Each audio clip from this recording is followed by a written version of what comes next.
Alright, here's my 10-cent opinion on the new Demon Slayer movie.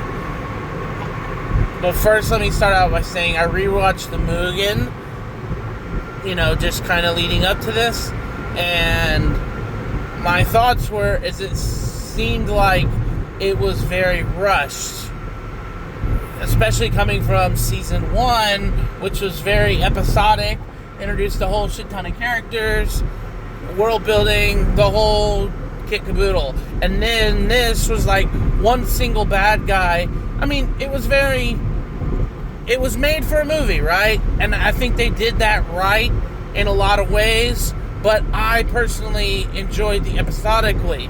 Now, when I rewatched the episodes for Mugen, like, those weren't any different. They had a couple random ass scenes that didn't even fucking matter, but it didn't really embellish any more than what we saw in the movies. Not to mention, every fucking episode had 2.5 to 3 minutes of previews of the last bit of the episode that I just watched, right? And so I was kind of like, oh, I guess if you're watching it weekly, it's kind of cool, but it just reminded me like the old days of like Bleach, where you'd watch an episode and there'd be 3 minutes of thing, and then an intro, and then, 17 minutes of show, and then an outro with a post-credit thing, and with the trailer, and then by the end of it, it's like, oh, I had 17 minutes of show, instead of, and that was 5 minutes. It doesn't seem like much, but for a small show,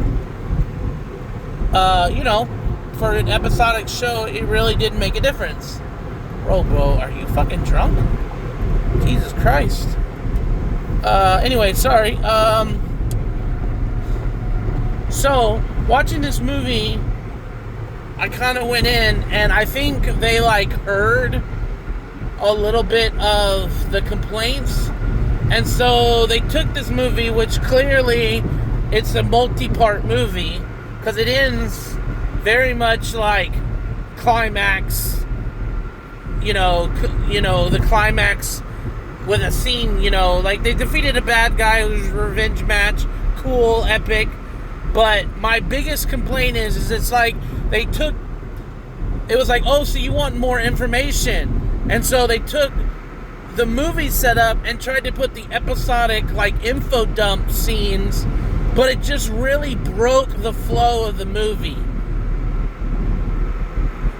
And now, if I had done that weekly, and I'd watched that, I wouldn't have minded, an episode where we flash back, we see him get stabbed or whatever, and then, or his head almost come, I hate, that's spoiler stuff. But anyways, you get what I'm saying. I wouldn't have minded that.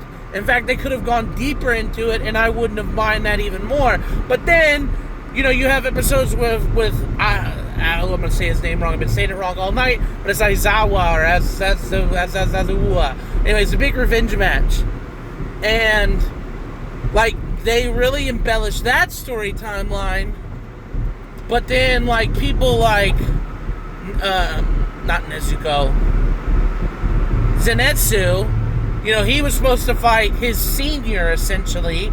And, I just feel like they, introduce him, they show he's, on upper level, and then it was, all of a sudden, boom, he's dead. It was super fast, and there was, very little information about it, and it was okay, he's dead, Zenitsu's out for the count, let's move on. And it was just oh, we're not going to say nothing about that? And then there's a bug girl, who we find out had already, or at least her mother had already fought this guy already, and it was you're telling me that we, maybe it's something I missed from the episodes, from the previous 2 seasons, but I don't know. I don't know, just watching the movie as it stands, it was some parts they were oh, you want more information dumps, okay, cool, and then at the same time they were but we're still a movie. And it was a long movie. I had to make sure that I drank my Mr. Pibb at the right speed, because I wasn't going to be getting up for nothing. But, I mean, it was good. I think overall it was good. I think it was a good flick. Visually, it looked really cool. They really kind of went out with the details of the Infinite Castle and stuff like that. But I think it's a watch. But that's just my opinion. So take that as you will. Bye, guys.